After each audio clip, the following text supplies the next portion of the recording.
O livro de Ruth está no patamar das grandes realizações literárias da humanidade. Seu tamanho em nada condiz com a grandeza de sua beleza, a vivacidade de seus personagens e a intensidade das emoções provocadas pela excelência da sua linguagem.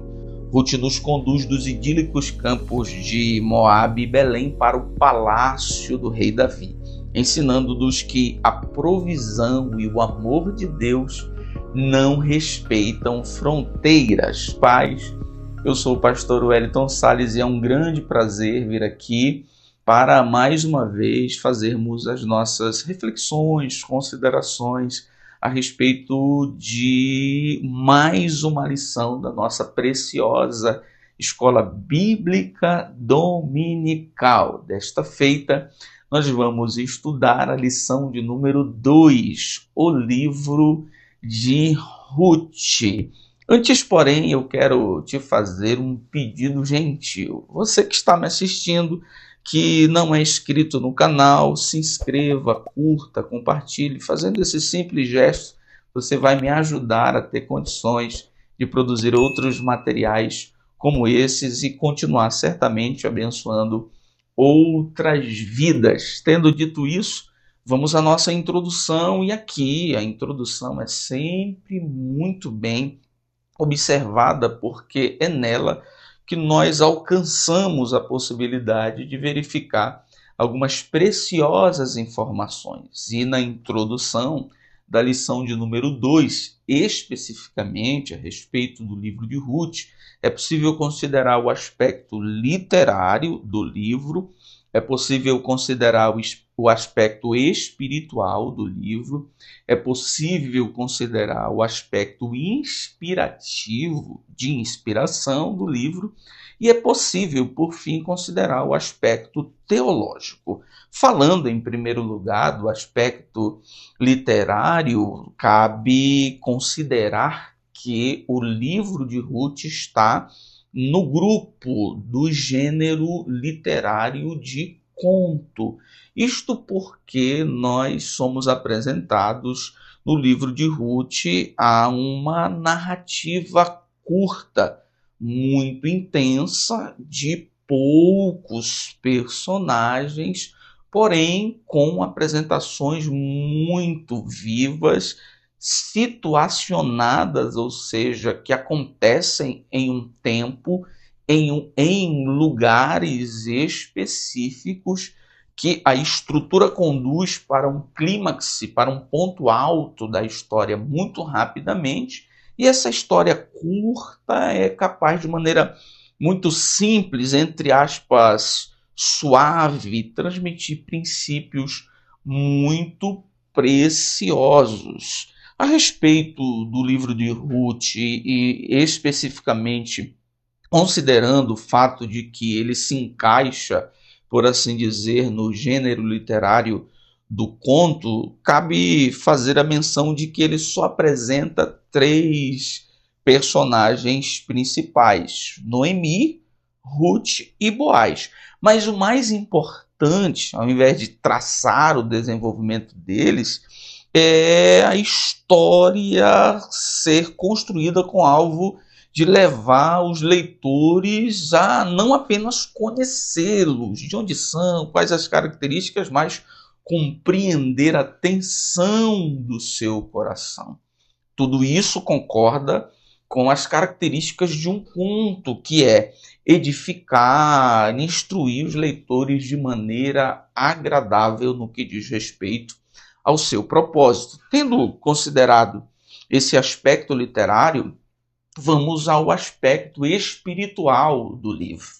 A profundidade espiritual da mensagem de Ruth tem um eco fortíssimo para o contexto imediato em que foi escrito, a saber, num tempo de apostasia, um exemplo de lealdade e manutenção de princípios, especificamente em vista da identidade manifestada nos comportamentos de Noemi e Ruth. Mas, para além disso, aponta para, profeticamente, por meio do instrumento tipológico, que nós vamos estudar já já, aponta para Jesus, o Rei, o resgatador, que com sua graça não alcança apenas um Boaz, uma Noemi, judeus, mas alcança também para além das fronteiras de Israel, alcança a improvável Ruth. Essa é a grande mensagem que ecoa desde o chamado e a promessa de Deus para Abraão em Gênesis 12. Em ti serão benditas todas as nações da terra, e em Jesus isto é cumprido e será de maneira plena realizado por ocasião da habitação eterna, quando todas as nações habitarão para sempre na cidade celestial. Depois de termos considerado esse aspecto espiritual, é interessante também considerarmos em terceiro lugar esse aspecto inspirativo, ou seja, o livro de Ruth possui uma densidade literária que não se pode questionar. O livro de Ruth possui uma densidade espiritual imediata, ou seja, ele passa uma mensagem, ele é relevante para o momento em que ele foi escrito, mas é relevante para todos os outros momentos, especialmente no cenário profético, e é digno de produzir inspiração, de ser inspirativo. A inspiração do livro de Ruth, tanto para judeus como para cristãos, é explicada no fato de que, para eles, o livro é mais uma das grandes testemunhas dos atos providenciais de Deus para a preservação do seu povo. E para os cristãos, demonstra a providência e a graça de Deus de maneira universal. Tanto para judeus como para cristãos, sem dúvida nenhuma, para um significado muito específico para os judeus. O livro de Ruth é inspirativo, ele inspira, porque transmite essa ideia do trabalhar providencial de Deus. Alguém disse que é possível ver de maneira silenciosa a mão e a providência de Deus em incidentes no livro de Ruth, demonstrando a ideia de que, no final das contas, Deus está no controle de todas as coisas e guia os seus planos por caminhos improváveis, inesperados, inclusive por incidentes, como sucedeu no caso de, especificamente, Noemi e Ruth.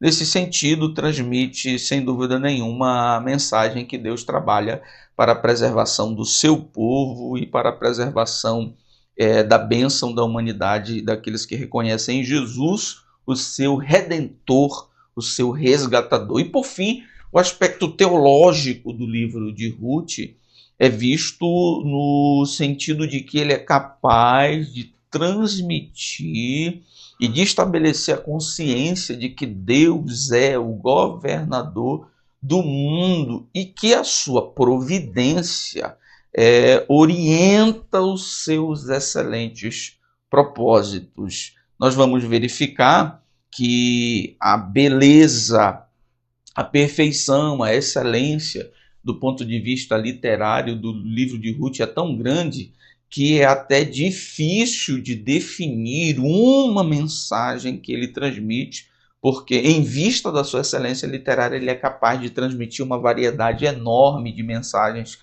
são impactantes, têm um significado para o seu tempo imediatamente, para o seu contexto imediato, mas para outros momentos, eu diria assim, do povo de Deus. Perceba o que Esdras Bento considera a respeito do livro. Os fatos indicam, de um modo expressivo, a universalidade do reino de Deus e prefiguram a vocação dos gentios. O que eu acabo de dizer.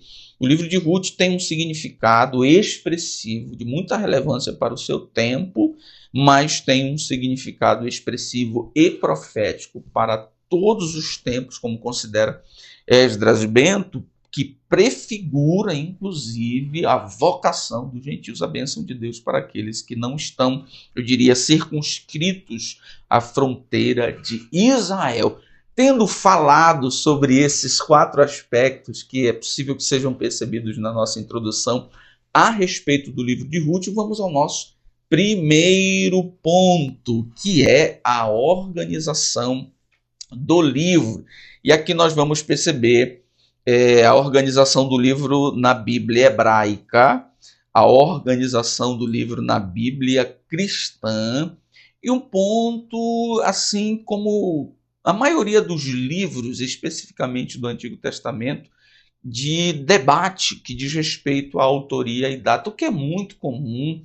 Você que é certamente estudante dos livros da Bíblia já se deparou com a complexidade de tentar definir quem é o autor, qual foi a data, de um lado uma tese, de outro lado outra tese, uma hipótese, outra hipótese, uma hipótese conservadora, outra hipótese revolucionária. E como considera, inclusive, o comentarista desta lição, por muitas vezes nós gastamos muito tempo em estudar essas longas hipóteses e deixamos de nos deliciar, de ser abençoado com apenas a consideração de que o livro é resultado da inspiração divina, portanto, capaz, cheio de autoridade para transmitir a mensagem de Deus. Primeiro subponto, a organização do livro de Ruth. Vamos verificar aqui a organização do livro na Bíblia hebraica. Para começar, nós precisamos informar que o livro de Ruth pertence à terceira divisão da Bíblia hebraica. Quais divisões são essas? A primeira divisão da Bíblia hebraica é o que nós chamamos de Torá. São os 5 primeiros livros. Na Bíblia cristã será reconhecido como Pentateuco. Você sabe quais são esses livros.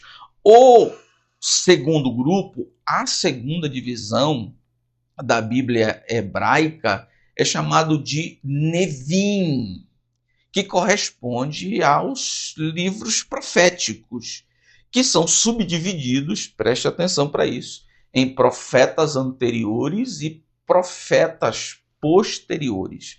Quais são os profetas anteriores? Josué, Juízes, Samuel, 1º Reis, 2º Reis. Soa como estranho para nós, que nós estamos acostumados a considerar na organização da Bíblia cristã que Josué, Juízes, Samuel, 1º Reis, 2º Reis, 1 Samuel, 2 Samuel, é claro, são livros históricos, porque eles se encaixam no gênero literário das narrativas da história do povo de Israel. Constituição, monarquia, tensões da monarquia, sucessos, insucessos de reis e da monarquia em si. Mas na Bíblia hebraica eles são caracterizados como profetas anteriores. Por quê?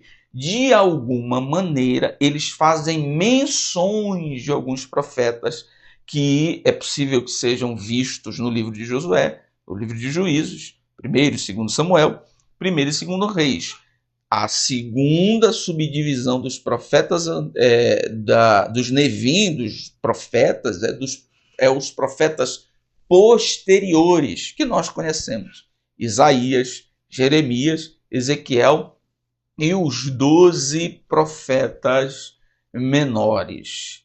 Eles são chamados de profetas posteriores porque fazem menção da mensagem de Deus, registram a mensagem de Deus. A terceira divisão da Bíblia hebraica é chamada de Ketuvim, que traduzida para o grego é hagiógrafos, ou seja, santos escritos, santa palavra, para nós, escritos, que corresponde ao livro dos Salmos, Provérbios, Jó, Cantares, Ruth, Lamentações, Eclesiastes, Esther, Daniel, Esdras, Neemias, 1º Crônicas, 2º Crônicas.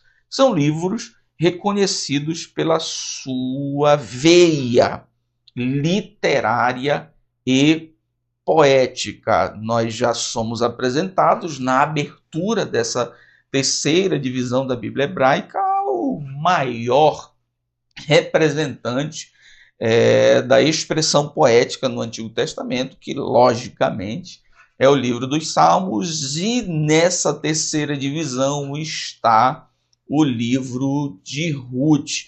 É interessante fazer menção de que Jesus tinha essa maneira de ver os escritos do Antigo Testamento. Inclusive, tem um livro de Philip Yancey, a Bíblia que Jesus lia, em que ele considera que a Bíblia que Jesus lia é o Antigo Testamento hebraico. Então, Jesus tem consciência dessa divisão tripla da Bíblia hebraica, em que Ruth está na terceira divisão. Isso fica claro em Lucas capítulo 24, versículo 44. Jesus disse assim: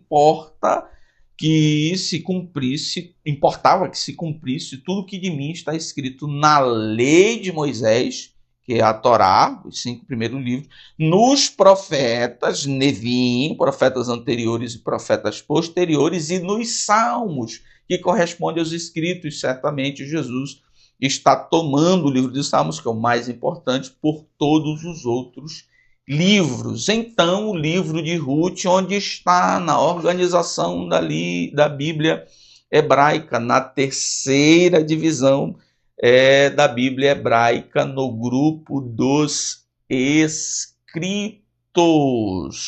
Mas ainda é possível perceber que o livro de Ruth ainda é inserido em uma subdivisão dos escritos. O livro de Ruth está na terceira divisão da Bíblia hebraica, mas dentro da terceira divisão da Bíblia hebraica existe uma outra divisão, que é a divisão dos 5 rolos, dos 5 livros, chamado de Mehilot.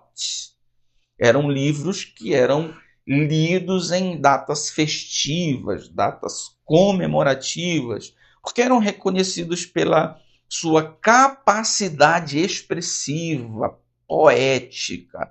Por exemplo, primeiro Mehilot, primeiro rolo, primeiro livro dessa subdivisão dos escritos era Cantares de Salomão. Ele era lido no 8º dia da Páscoa. Qual é o segundo livro desse grupo? Segundo rolo, segundo Mehilot. Era o livro de Ruth, lido no 2º dia da festa de Pentecostes. Qual é o terceiro livro dessa subdivisão dos escritos? Qual é o terceiro rolo, o terceiro Mehilot? Lamentações, era lido também em uma data específica, muito provavelmente no 9º dia de Abib, o primeiro mês do ano sagrado dos judeus.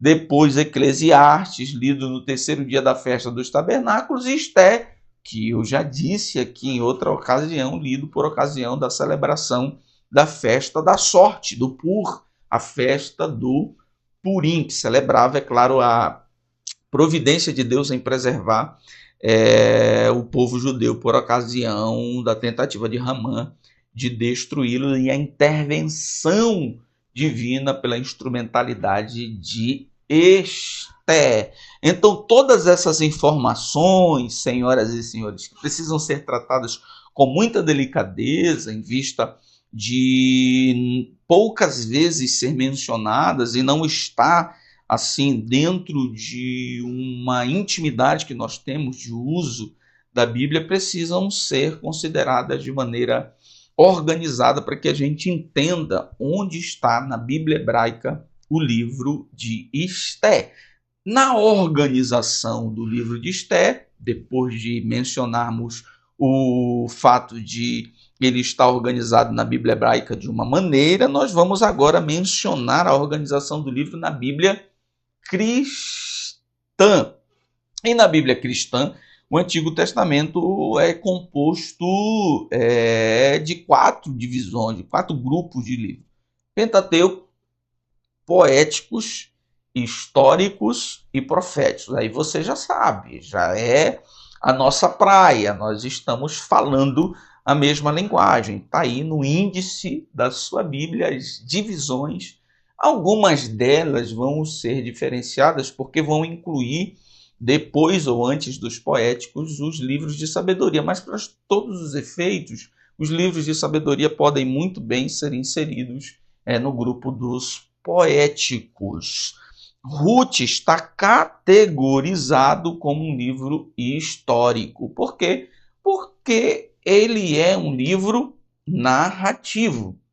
Tem um foco narrativo, ou seja, tem um propósito muito estabelecido. O foco do narrador é sobre Noemi, Ruth, Boaz. Boaz, Noemi e Ruth. Todas as peripécias, todo o envolto, todo o enredo está girando em torno desse foco narrativo que está sobre Ruth, Noemi e Esté. Isso é uma característica de uma narrativa. Outra característica de uma narrativa é o espaço delineado, ou seja, nós estamos lendo um livro cujos personagens são bem identificados, cujo foco narrativo está sobre esses personagens que nós podemos chamar de protagonistas, e tudo isso está acontecendo em um lugar e um tempo em que nós somos informados.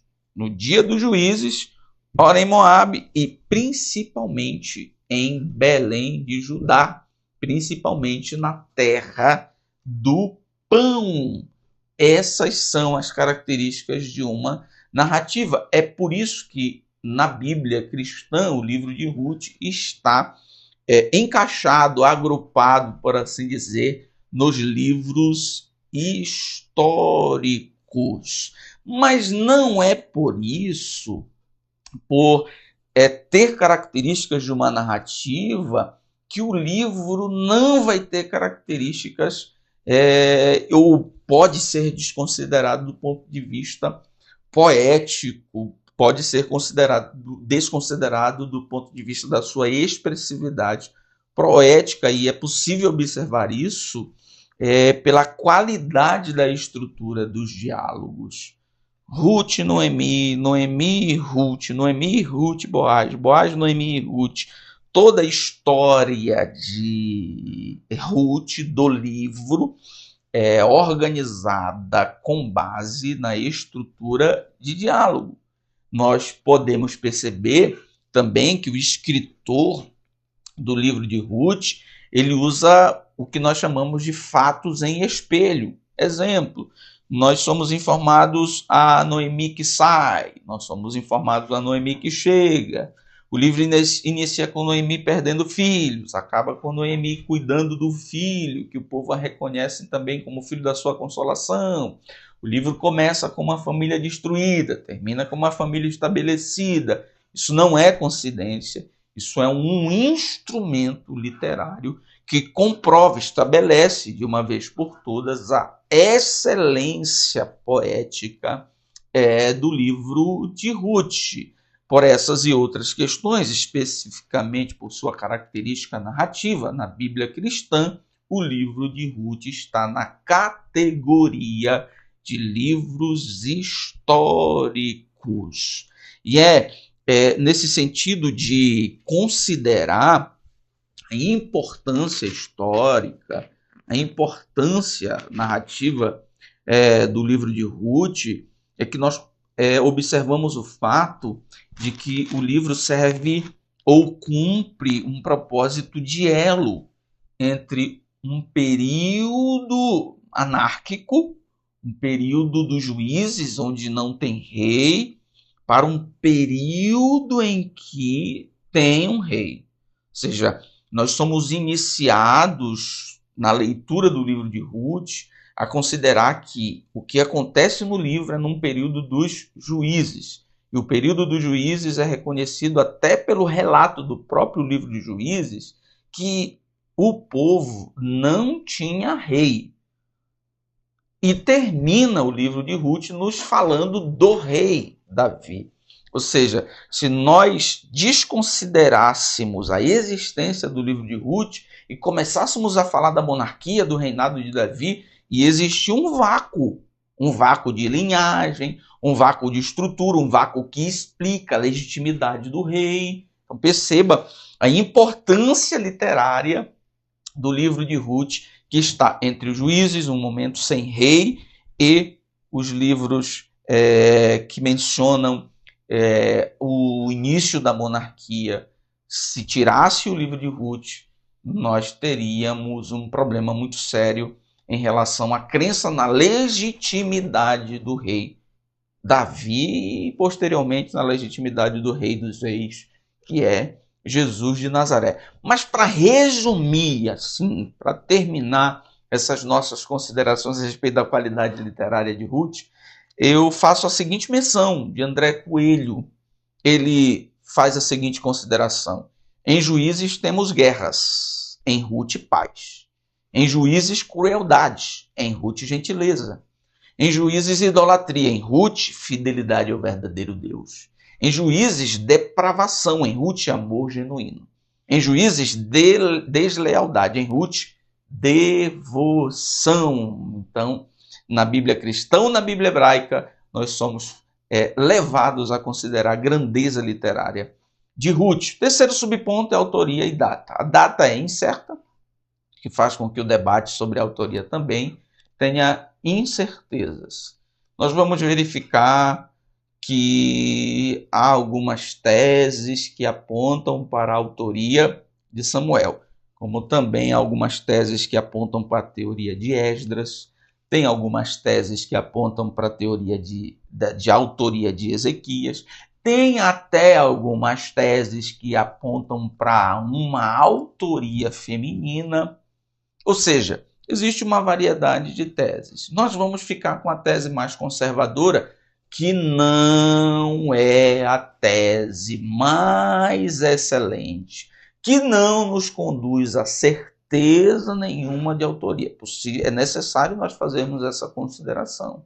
A tese de que Samuel é o autor de Ruth não é o fim da discussão, não é a melhor tese, não é a excelente, não é uma revelação do céu. É apenas uma tese que se une a tantas outras teses e que não passa dessa categoria de tese.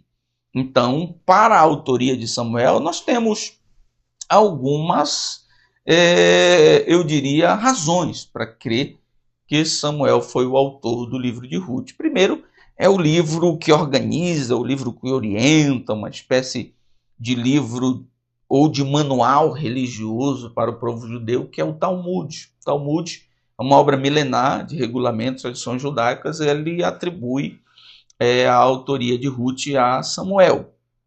A outra informação, outro testemunho que nos faz crer que Samuel foi o autor é a referência no livro a Davi.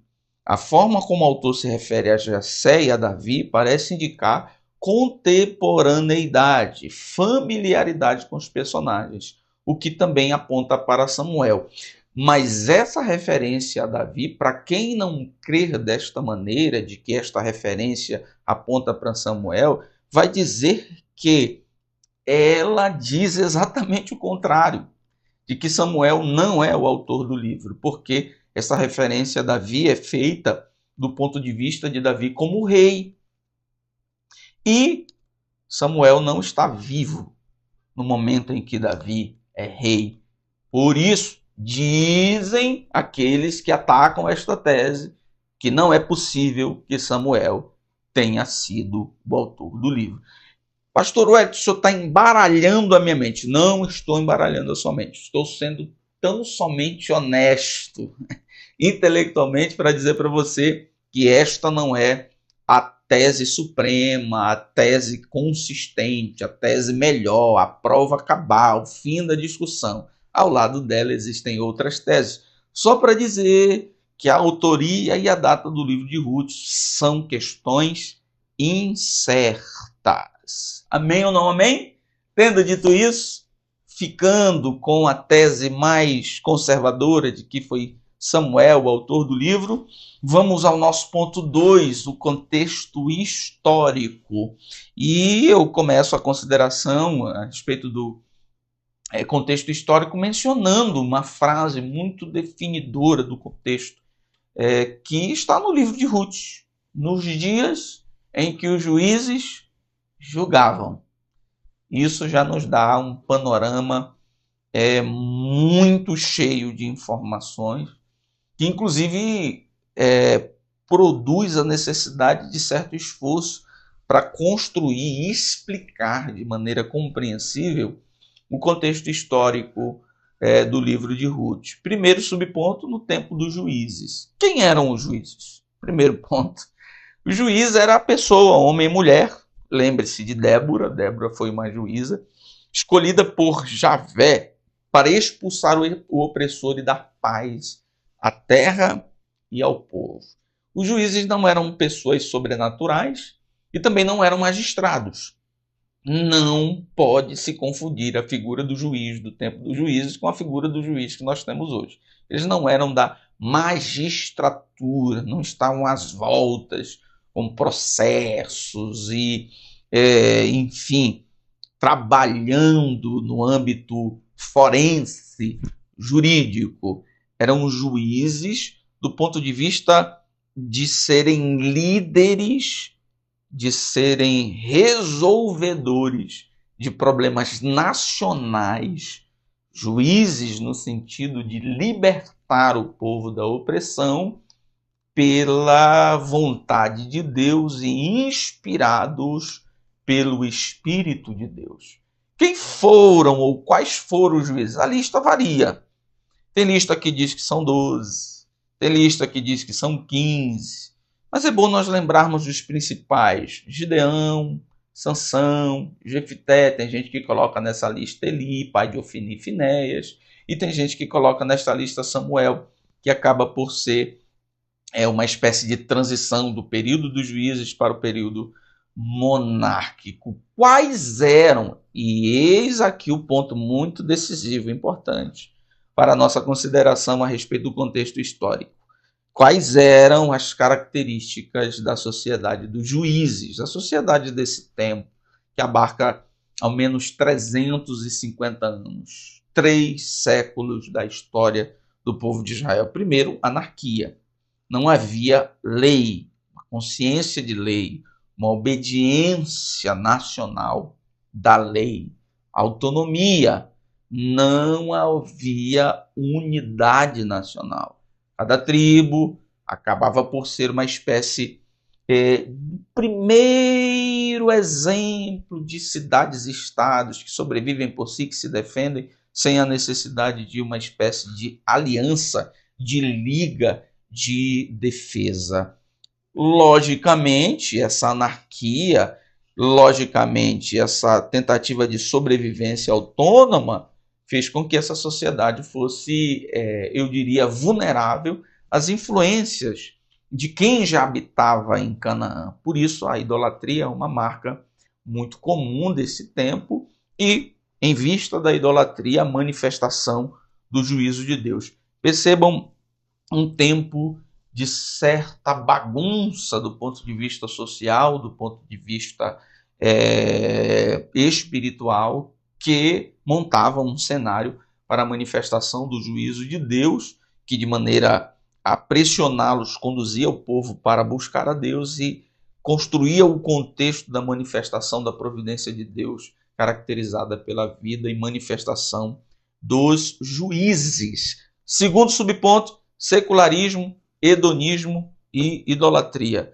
Ou seja, o contexto, ou o povo do contexto histórico do livro de Ruth, eram dados à influência da sociedade em que eles haviam acabado de ser inseridos, eles eram dados a uma perspectiva de viver a vida em nome do prazer, portanto hedonistas, e naturalmente dados à idolatria, até porque o hedonismo, a satisfação, o desejo de contentamento dos prazeres especificamente sexuais estava muito ligada à idolatria. Então, quando nós percebemos uma perversão, um comportamento hedonista especificamente sexual nessa sociedade, isso estava intimamente ligado à idolatria. Isso pode ser explicado pela ausência de uma liderança nacional.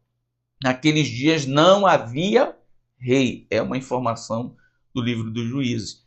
Aí tem-se que o livro dos Juízes e o livro de Ruth, algumas pessoas consideram como unidos uma espécie de apologia, de defesa à necessidade da monarquia, de um rei, e isso aponta para a excelência da aparição do reino de Davi, naturalmente, profeticamente, aponta para o rei dos reis. Não havia uma liderança, Josué havia morrido, e há o nascimento de uma geração que não tem contato com uma liderança nacional, que possa lhes transmitir os feitos de Deus. Esse povo não sabe quem é Deus, esse povo não lembra do que Deus fez, e naturalmente, a ausência de um líder nacional, a ausência de um mínimo de lembrança de quem é Deus e do que Deus fez, da aliança que eles possuem com Deus, fez com que o resultado fosse idolatria, ou seja, a influência imediata dos povos que ali habitavam, tendo em vista que eles eram politeístas. O período dos juízes é marcado por um vácuo de liderança no período mais necessário para se tê-la. A desobediência era nacional e a obediência era restrita e ocasional. Do mesmo modo em que a desobediência era nacional, diferente disso, melhor dizendo, a obediência era assim restrita. Nós vemos um personagem, é Gideão no lagar, é Sansão, é a família de Sansão, é a família de Ruth, é a família de Elcana, ou seja, a obediência era muito restrita, muito rara, não havia ou poucas vezes ocorria apenas em nome da pressão um envolvimento nacional, uma obediência permanente nacional. A obediência ao serviço a Deus, a comunhão com Deus era vista assim de maneira rara e por pessoas muito simples, em situações inclusive improváveis, como é o exemplo de Ruth. Terceiro subponto, opressão, clamor e livramento. Contexto que marca muito bem o período dos juízes. Era um tempo de revoluções sociais e de fraqueza política de Israel. E aí a gente precisa considerar que a própria geografia de Canaã prejudicava uma unificação. Era uma terra de muitos montes, de muitos vales, que não proporcionavam um lugar plano para que essas tribos se unissem. Elas ficavam geograficamente distantes uma das outras. Não havia um templo relevante. Havia uma pequena casa em Siló. É só lembrar da ida de Elcana com Ana e Penina, sua família, para Siló. Aí os sacerdotes que estavam lá não tinham nenhum caráter, nenhuma legitimidade para exercerem o sacerdócio, ou seja, não se tem um templo que, como nós vamos perceber no período da monarquia, no período dos reis, vai servir como um centro unificador do povo de Deus, ou seja, o lugar onde eles se encontram, o lugar onde eles adoram juntos, o lugar onde eles ouvem a palavra de Deus juntos, o lugar onde eles servem a Deus, sacrificam a Deus juntamente. Não tinha, então o povo era todo espalhado, sem ter um ponto espiritual de unificação, e naturalmente não havia uma consciência coletiva de povo, que era resultado da aliança com Deus. Então tudo isso fazia com que esta sociedade estivesse vulnerável à opressão, ou seja, eles eram vítimas, eles eram totalmente desprovidos de qualquer proteção, unificação, segurança, e por isso viviam em tempos de crise e naturalmente clamavam a Deus. Mas o interessante do livro dos Juízes, que faz com que ele seja o contexto histórico do livro de Ruth, é que Deus ouve o clamor do seu povo. E mesmo falho, quem se dispuser a buscar a Deus pode receber o Espírito e ser usado como instrumento do livramento divino. Sem dúvida alguma, essa é uma das grandes mensagens do contexto histórico do livro dos Juízes, que corresponde ao contexto do livro de Ruth. Apesar de um tempo de apostasia, apesar de um tempo de deslealdade, se clamarem a Deus, e se houver pelo menos alguém, uma pessoa, que no meio dessa parafernália apóstata se voltar para Deus, Deus pode usar uma pessoa para realizar grandes coisas. Dito isso, vamos ao nosso terceiro e último ponto, propósito e a mensagem. E aí nós vamos observar que o propósito e a mensagem do livro de Ruth passa pela ideia de legitimação do reino, é o cetro de Judá. o amor e redenção, e fidelidade e altruísmo. Se de um lado, no livro dos Juízes, nós temos uma realidade social drástica, uma realidade social desprovida de qualquer ordem, de qualquer valor espiritual, no livro de Ruth, nós temos assim a construção da ideia da necessidade do rei e da legitimação do rei. Lembrem que eu disse que se nós tirássemos das escrituras o livro de Ruth, nós começaríamos a estudar a monarquia, nós começaríamos a estudar a história dos reis de Israel sem um começo, sem uma construção de legitimidade. O livro de Ruth cumpre esse propósito de dizer mais ou menos como é que começa, de onde nasce, de onde vem a monarquia de Israel. É interessante mencionar o propósito de estabelecer elo entre o período dos juízes e a monarquia que o livro de Ruth cumpre. Nesse sentido, a mensagem de legitimação do reino de Davi é interessante. E para que a gente entenda a mensagem de legitimação do reino de Davi, nós precisamos compreender a bênção de Jacó sobre Judá, que era para ser sobre Rúben. Jacó disse: Rúben é impetuoso, me desrespeitou, deitou na minha cama com a minha concubina, agora eu vou abençoar Judá. E aí tem a bênção profética, eu diria assim, de Jacó, que está registrada em Gênesis 49, 10.